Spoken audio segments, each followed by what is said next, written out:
বা নেসপে সাবানের দিন কি করবেন? নাম্বার ওয়ান, আজকের থেকে আর জামাত ছাড়া যাবে না।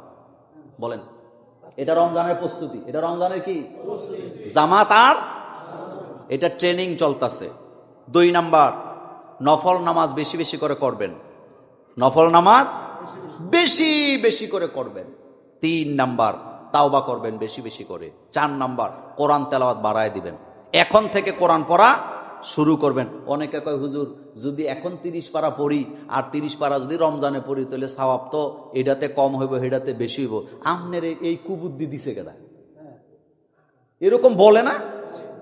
আপনার মাথায় কিছু নাই। আপনি এখন কোরআন তেলাওয়াত শুরু করছেন, 15 পারা এই মাসে পড়ছেন, আগামী মাসে অর্থাৎ রমজানে পড়ছেন 15 পারা। এই পুরাটা রমজানে পড়লে যত সওয়াব পাইতেন আল্লাহ সেটাই আপনাকে দিবে।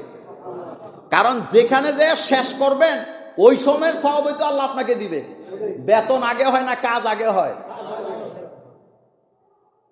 এরপরে 6 নাম্বার, জিকিরে আজকারে থাকবেন। 3টা জিকির সবচেয়ে আল্লাহর কাছে প্রিয়, সুবহানাল্লাহ, আলহামদুলিল্লাহ, লা আল্লাহু আকবার। বলেন সুবহানাল্লাহ, আলহামদুলিল্লাহ, আল্লাহু আকবার। এটা বেশি বেশি করে মনে মনে পড়বেন। এরপরে 5 নাম্বার, দুরুদ। বলেন কি?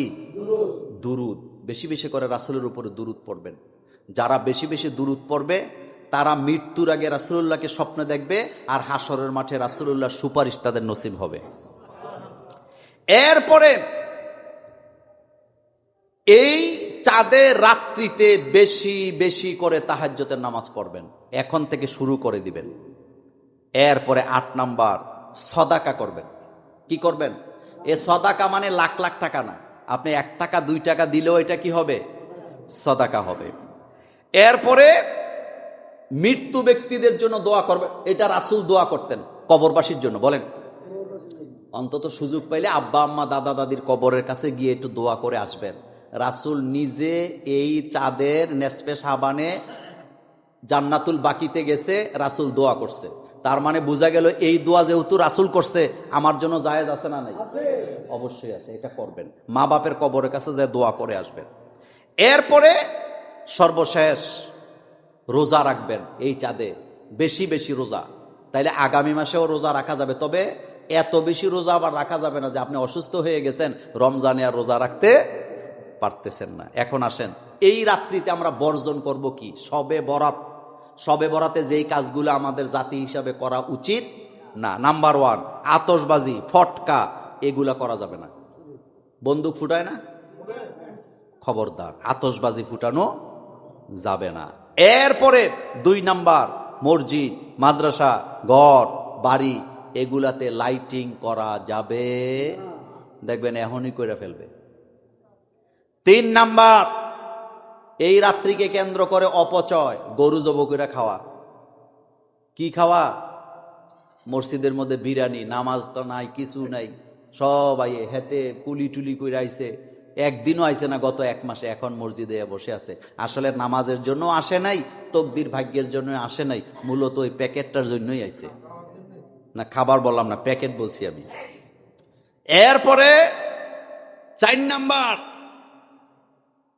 বিধর্মীদের সাথে ভালো আচরণ করবেন। বিধর্মীদের সাথে কথা কন না কেন?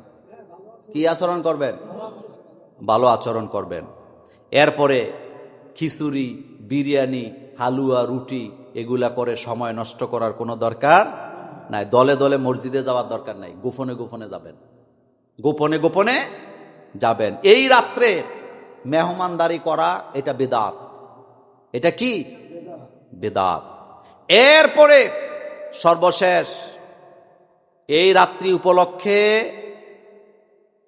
ঘুরাঘুরি করা, দেখবেন দলে দলে ফোলাফাইন রাস্তায় রাস্তায় ঘুরে, দেখছেন না? রাস্তায় রাস্তায় ঘুরে, হোটেলে গিয়া খায়, আড্ডা মারে, এগুলা যেন আমরা না করি। এই জন্য ইসলাম আসে নাই। আল্লাহ আমাদেরকে বুঝার তৌফিক দান করুক, আমরা বলি আমিন। আমার কলিজার ভাইয়েরা, কয়েকটা প্রশ্ন